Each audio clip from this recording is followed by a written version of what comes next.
folks, JD here, and today we've got another Runcam video. Now I say another one, I've done about 3 or 4 on the channel with all the different Runcams I've bought over the year. This is slightly different though. This is the Runcam Micro Swift 2 and it's a little FPV camera, and the reason I got this is because I want to do a lot of FPV videos with my ground RC, with my cars, because FPV with quadcopters now has become illegal for one person in the UK to fly. You have to have a banksman, and because I fly solo, it's very difficult for me to have a banksman, so pretty much I can't fly FPV. So what I can do though is I can fly not fly FPV, but I can use FPV on my ground vehicles, on my cars, especially on the Traxxas X-Max and the Stampede, as well as I also want to put it onto the crawlers like the Canyon. So what we've got here is a nice little kit for you to get going. So under the one we've got a couple of screws and a couple of cables, and under the other we've got a little configuration, as well as we've got our little camera. Okay, so with all this to one side, what we need to do first of all is have a look what this comes with. So this is your Micro Swift 2, very, very small Runcam. Comes with a little lens on the top of it there. Now this is a 600 TVL camera. That's the horizontal resolution. It's got a 2.1mm lens right down here, as you can see, very, very small.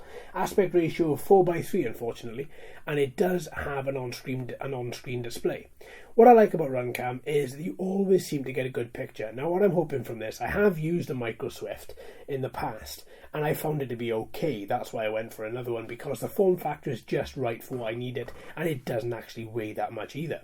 And because you can mount it into its own little mounting, which is not included, you do have these 2 little screw holes either side here, which makes for very easy mounting.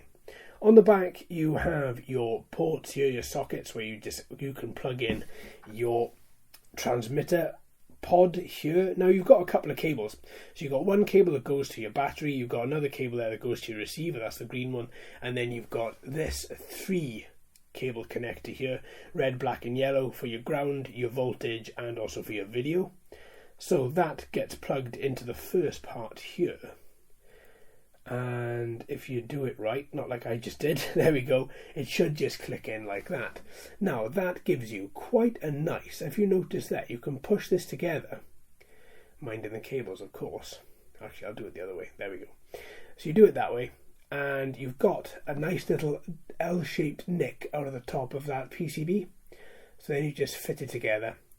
Of course what you'd have to do first is take out these 2 screws either side here, fit them together, and then once you fit them together you can then attach them, and essentially that is pretty much your camera built. So then you've just got to configure it and just set it up correctly. Now there's a lot of configuration options for this and a lot of ways to set it up. I have put a few of them in the description, but other than that it is best to go through either Runcam and get the manual, get the PDF downloaded and go through that and actually figure it out for yourself and actually set it up how you want to set it up. But essentially that's what you have. You have your Runcam setup all nicely like that. All you've got to do then is attach your 1S battery to the back there, attach your receiver there, and you're all done. You're ready to go. So what we've also got here as well is we have a little Runcam board.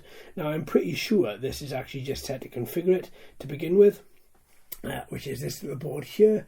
So you've got your up, down, left and right. I'm pretty sure this is for your aspect ratio of your on-screen display. I've had one very similar with another camera, with a generic camera, and what I had to do was plug it in and I literally had to move it across to centralize the on-screen display. I'm pretty sure that's what this is for, but because there's no manual with any of this, I am guessing. So if I'm wrong, then let me know.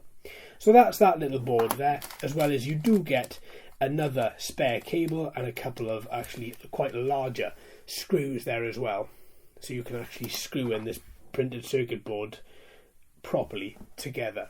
And then likewise you get a couple more cables there and a mounting bracket. So you get a bracket there, but you don't get a huge holster. So that's not too bad, as well as you get a couple of longer cables there as well for you to connect to. So that's just an example, but it's essentially what you've got is a beautiful little, there we are, look at that, very, very small, lovely camera. For what I need it for, that is going to be perfect. Now when we come to actually get all this configured and all this set up, we have a couple of cables there, couple of screws. This is the problem, because you have so many screws and washers with this thing that trying to actually get everything out of this bag is a nightmare. Right, there we are. More screws falling out, as well as you get your little plate.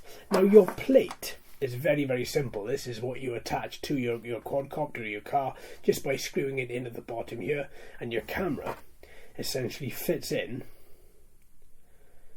like so. So that's what you have. You have the camera fitted in, there we go, and you can see there you've got this little bracket at the bottom, and you quite literally just screw it in, and then you angle the camera, and then once you've angled it to a position you want, you just tighten the screws in the side, and that's it. Your camera will stay like that then, and properly angle itself so that you can get yourself the best picture that you possibly can when you're flying or driving. So that's that. So all in all, that's not too bad. And then you've got, look at all these, a bunch of screws and washers here, which I'm going to be setting up off camera, because this is going to be very fiddly, and I got quite large hands, so this is going to be a bit of a nightmare for me. It's probably going to take me an hour or so to get all this screwed in properly. And then you've got your other bag here, which comes with another cable, your video ground, and oh damn it, do you know what, I can't open that, but you can see exactly what's in there just from there. So you've got a couple of screws there, and you've got your main cable there as well.